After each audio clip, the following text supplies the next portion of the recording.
नमस्कार दोस्तों, स्वागत है आपका अपने YouTube चैनल सिविल एजुकेशन में। और यहाँ दोस्तों आज के वीडियो में क्या स्पेशल होने वाला है, यहाँ पे एक आपको बिल्डिंग दिख रही है। 2 से 3 साल का एक्सपीरियंस होता है आपका, तो 3 साल के अंदर ज़्यादा कुछ आपको नहीं देखने पड़ते हैं, केवल एग्जीक्यूशन का वर्क देखना पड़ता है। लेकिन जैसे जैसे समय बढ़ता है तब आपको बहुत सारी चीज़ें आपको कैलकुलेट करनी पड़ती हैं, जैसे मैन पावर रिपोर्ट की कैलकुलेशंस हो गई, कॉस्ट क्या लग रही है, आप शटरिंग मटेरियल का, कंक्रीट क्वांटिटी का, और बाकी सारे जितने भी आइटम्स ऑफ वर्क होते हैं उनका आपको रेट एनालिसिस करना पड़ता है। और जैसे जैसे समय बढ़ता है ये आपको सारी बातें ध्यान रखनी पड़ती हैं। और आज का वीडियो टोटली आपके डिमांड के ऊपर बनाया जा रहा है दोस्तों, कि किसी का मैसेज आया था कि रेट एनालिसिस के तौर पे कुछ वीडियो बनाए जाएं, जिसमें कि आपको आज मैं एक स्पेशल क्वांटिटी के लिए लेके आया हूं, जो कि आप रेट एनालिसिस कैसे कर सकते हैं, कौन कौन से फैक्टर होते हैं, आप क्या उसमें ध्यान नहीं देंगे तो आपका रेट कंजम्पशन या फिर रेट एजम्पशंस जो है वो बहुत ही ज़्यादा गड़बड़ हो जाएगा और आप प्लान नहीं कर पाएंगे। तो देर ना करते हुए दोस्तों वीडियो स्टार्ट करते हैं। और वीडियो ज़रूर पसंद आए तो आप लाइक करें, सब्सक्राइब करें, शेयर करें। अब यहाँ देख सकते हैं दोस्तों कि कंक्रीट प्रोडक्शन सबसे बड़ा मेन पार्ट, यदि आप सिविल इंजीनियरिंग में काम करते हैं तो साइड पे काम करने के दौरान कंक्रीट ऐसा मटेरियल है जो यूटिलाइजेशन जिसका होता ही होता है। बिना कंक्रीट के कभी सिविल इंजीनियरिंग प्रोजेक्ट पूरा हो ही नहीं सकता है दोस्तों, चाहे आप कितना भी स्ट्रक्चरल वर्क हो, उसके फाउंडेशंस जो हैं वो कंक्रीट के ही होंगे। अब जब आप कंक्रीट का करने जाते हैं दोस्तों, कि आपके पास कभी भी इंटरव्यू में भी बहुत जगह पूछा जाता है कि 1 MQ कंक्रीट पे आपकी रेट एनालिसिस क्या है, या फिर आपके जो कॉस्ट कंजम्पशन है वो कितना आ रहा है, तो कौन कौन से फैक्टर होते हैं। सबसे पहले मैं ये आपको बता देना चाहता हूँ कि कौन कौन से फैक्टर्स जो आपको इफेक्ट कर सकते हैं। अब मान लेते हैं बहुत सारी ग्रेड कंक्रीट की यूज होती है, ग्रेड के हिसाब से मटेरियल आपके इधर उधर हो सकते हैं दोस्तों, लेकिन कुछ जो कंटेंट्स हैं वो बिल्कुल सिमेट्रिकल रहेंगे, सब में सेम रहेंगे। अब जैसे पहला जो आपका आता है, सबसे पहले मटेरियल कंजम्पशन का आता है, जिसमें आपको सीमेंट लगता है, सैंड लगती है और फिर एग्रीगेट यूज करना पड़ता है। अब ये तीनों की क्वांटिटी आप कैसे निकालते हैं, एस्टिमेशन में आपने देखा हुआ है। यदि आप मैनुअल निकालते हैं तो आपको 1.5 टाइम्स मैक्सिमम पकड़ना पड़ता है फॉर द ड्राई वॉल्यूम के लिए, यदि आप 1 MQ का कंक्रीट बनाने जा रहे हैं तब। और इसके हिसाब से जो भी आपके पास रेशियो है, सपोज M25 का है तो 1:1:2 का आप रेशियो यदि यूज कर रहे हैं तो आपको इसके हिसाब से क्वांटिटी निकालनी पड़ती है। अब क्वांटिटी आप निकाल लेते हैं, फिर उसमें क्या आता है, मेन पावर, जिसमें मैसन होता है, हेल्पर होता है। अदर्स में जैसे आप किसी भी कंक्रीट प्रोडक्शन के लिए या कंक्रीटिंग वर्क के लिए आप सुपरवाइजर्स इंगेज करते हैं या फोरमैन इंगेज करते हैं।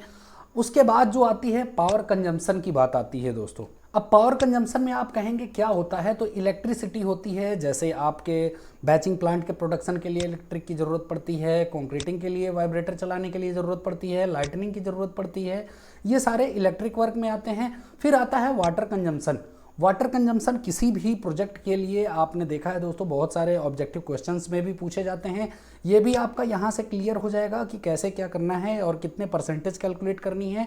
जो कि वाटर में देखिए, कंक्रीट आप मिक्स करेंगे तो वाटर की रिक्वायरमेंट है, जब आप क्यूरिंग करते हैं तो वाटर की ज़रूरत पड़ती है। फिर नेक्स्ट जो स्टेप है आपका वो टूल्स एंड इक्विपमेंट्स का है, जिसमें वाइब्रेटर्स आते हैं, कंक्रीट पंप्स आते हैं, ट्रांजिट मिक्सचर्स आते हैं, और इनके भी एक थंब रूल बने हुए हैं परसेंटेज के हिसाब से कि आपको कितना कैलकुलेट करना है। फिर बात आती है कंटीजेंसी। कंटीजेंसी मीन्स जैसे मान लीजिए कि कभी आप वर्क करने जा रहे हैं तो मेंटेनेंस होता है, ब्रेकडाउन होता है, या फिर कभी कभी आपके जो रेट्स हैं, मान लीजिए मटेरियल रेट आज आप कैलकुलेट कर रहे हैं, कोई 200 रुपये का मटेरियल है, या फिर मैन पावर कोई 400 रुपये की मिल रही है। हो सकता है 2 महीने बाद इसमें 10 रुपये बढ़ जाए और मैन पावर आपकी 20 रुपये बढ़ जाए, क्योंकि ये एक स्टेबल क्वांटिटी नहीं होती है जो कि आप कैलकुलेट करते हैं, तो आपको इसका भी ध्यान रखना पड़ता है। फिर फाइनली आते हैं ओवरहेड एंड प्रॉफिट पे। अब ओवरहेड एंड प्रॉफिट, आप कोई भी काम करते हैं दोस्तों तो आपको ज़रूर प्रॉफिट चाहिए, या कोई भी एजेंसी हो उसको प्रॉफिट चाहिए ताकि वो वर्क को एग्जीक्यूट कर सके, और तो प्रॉफिट ऑफ वर्क भी इसमें आपको ऐड करना पड़ता है। अब फैक्टर्स आपने देख लिए कि इसमें थोड़ी भी गड़बड़ी यदि हुई आपकी तो आपका पूरा जो है रेट एनालिसिस वो रॉन्ग हो जाएगा। अब यहाँ देख सकते हैं दोस्तों, आपके लिए एक मैंने सीट प्रिपेयर की है, और ये लमसम एजम्पशन है दोस्तों फॉर द एग्जाम्पल पर्पस। इसको आप ओके करके ना चलें, क्योंकि रेट एनालिसिस जो होती है वो आपके लोकल मार्केट के हिसाब से भी वेरीज होती है, या फिर आपकी एजेंसीज जो प्रोवाइड कर रही हैं मटेरियल उनके रेट के ऊपर है। तो ये एक लमसम है, और यहाँ से आप फॉर द एग्जाम्पल पर्पस आप एग्जाम्पल के लिए सीख सकते हैं कि कैसे कैलकुलेशन की जाती है। अब यदि M25 का रेशियो देखें यहाँ पे, तो 1:1:2 के हिसाब से यहाँ सीमेंट, सैंड और कोर्स एग्रीगेट की वॉल्यूम निकाला हुआ है दोस्तों। अप्रॉक्स 11 बैग सीमेंट होता है और 0.4 MQ सैंड आती है, 0.8 MQ कोर्स एग्रीगेट इसमें लगता है। अब यहाँ देख सकते हैं कि सबसे पहले तो आपको सीरियल नंबर देखना है, फिर डिस्क्रिप्शंस ऑफ आइटम लिखने हैं, कौन से आइटम लग रहे हैं, यूनिट भी आपको कैलकुलेट करनी है, यदि आप एक्सेल पे कैलकुलेट करेंगे या फिर कहीं पेपर पे भी बनाएंगे तो फिर क्वांटिटी आती है, फिर रेट आती है, और जब क्वांटिटी और रेट का मल्टीप्लाई आप कर देते हैं तो फिर अमाउंट आता है। अब अमाउंट के लिए आपने देख लिया कि सीमेंट सपोज 380 रुपीज़ पर बैग मिल रहा है, तो 11 बैग की क्वांटिटी यहाँ टोटल एक्सेल पे मल्टीप्लाई की हुई है दोस्तों, जो कि 4180 रुपीज़ आती है। सेम सैंड के लिए भी आप 1200 रुपये पर MQ के हिसाब से मैंने यहाँ कंसीडर किया है, जो कि मार्केट में आपको मिल रहा हो, उसके लिए 480 रुपीज़ आपको अमाउंट लगता है M25 के 1 MQ कंक्रीट करने में। फिर कोर्स एग्रीगेट की बात आती है, 0.8 MQ यदि आपने निकाला है, 1600 रुपये यहाँ पे मैंने कंसीडर किया है। ये वैल्यू घट भी सकती है, बढ़ भी सकती है ऑन द आपके प्रोजेक्ट लोकेशन के हिसाब से, तो 1280 रुपये इसमें ऐड होते हैं। अब बात आती है मैन पावर के लिए। मैन पावर में सबसे बड़े इफेक्टिव होते हैं ये 4, जिसमें से आपको बताया गया है कि फोरमैन यूज किए जाते हैं, मैसन यूज किए जाते हैं, फोरमैन कंक्रीटिंग वर्क कंट्रोल करने के लिए और मैसन वर्क को एग्जीक्यूट करने के लिए, साथ में मैसन के कुली या फिर बेलदार कहीं कहीं बोला जाता है, जो कि जेंट्स लेबर्स होते हैं, या फीमेल वर्कर भी यूज किए जाते हैं इनकी जगह, तो उनको भी इसमें कैलकुलेट किया जाता है दोस्तों। और अनस्किल्ड फॉर क्यूरिंग या अनस्किल्ड और भी वर्क के लिए होगा, जैसे आपको कोई और एक्स्ट्रा वर्क करना है कंक्रीटिंग के समय, वाइब्रेटर की नीडल शिफ्ट करनी है, वाइब्रेटर शिफ्ट करने हैं, तो उनके लिए भी आपको अनस्किल की ज़रूरत पड़ती है। अब यहाँ रेट एनालिसिस के लिए फोरमैन का देखिए 0.0625 पर हेड निकाला है, मीन्स 1 MQ के लिए आपको 0.06 फोरमैन की जरूरत पड़ेगी। अब ये कहेंगे दोस्तों कि कैसे मैंने कैलकुलेट किया है। यहाँ लेट सपोज कि 1 MQ कंक्रीट करने में आपके फोरमैन को आधे घंटे पूरा साइट पे इंगेज्ड रहना पड़ता है, तो आधे घंटे के हिसाब से ये कैलकुलेशन करने के लिए आपने 1 में 8 से डिवाइड किया, फिर 2 से डिवाइड किया, तो 0.0625 फोरमैन्स के नंबर आते हैं। और फोरमैन का रेट यहाँ देख सकते हैं 700 पर 8 आवर्स के लिए यहाँ कंसिडर किया गया है कि 700 रुपये का एक आपको फोरमैन मिलेगा। मैसन के लिए 500 रुपये कैलकुलेट किया गया है दोस्तों, कुली और बेलदार के लिए 400 रुपये है, और अनस्किल के लिए 350 रुपये है। ये केवल 8 घंटे का रेट है दोस्तों, और इसमें OT नहीं ऐड की गई है, ये आप बिल्कुल ध्यान दे सकते हैं। और ये जो रेट है आप लोकल जहाँ पे आपका प्रोजेक्ट है वहाँ पे भी वेरीज हो सकता है, वहाँ के लेबर लॉ क्या हैं या फिर जो पेमेंट्स लॉ हैं वो क्या कंसीडरेबल हैं, वहाँ के हिसाब से आपको ये सारी वैल्यू कैलकुलेट करनी पड़ती है। अब नॉर्मल क्या होता है कि एक मैसन और 2 हेल्पर दिन भर में यदि मैनुअल कोई काम करते हैं कंक्रीटिंग का, तो लगभग 3 MQ कंक्रीट कर देते हैं। तो उसी के हिसाब से यहाँ पे ये रेशियो कैलकुलेट किया गया है दोस्तों, कि पूरे दिन भर का 2 हेल्पर जो बेलदार है उसको कैलकुलेट किया गया है, और 0.3 मैसन इंक्लूड किया गया है फॉर द 1 MQ के लिए, कि आपको ज़रूरत पड़ेगी वो फिनिशिंग के लिए या फिर अदर वर्क्स के लिए।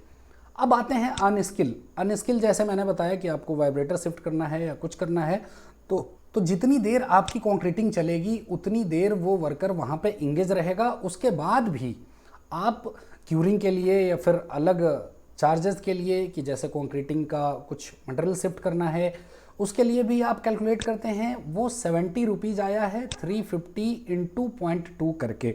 अब यहाँ टारगेटेड जो है आपके लिए सबसे बड़ी प्रॉब्लम क्या आएगी कि आप पर MQ पे मैन पावर का जो कांस्टेंट है इसको कैसे फिक्स करना है।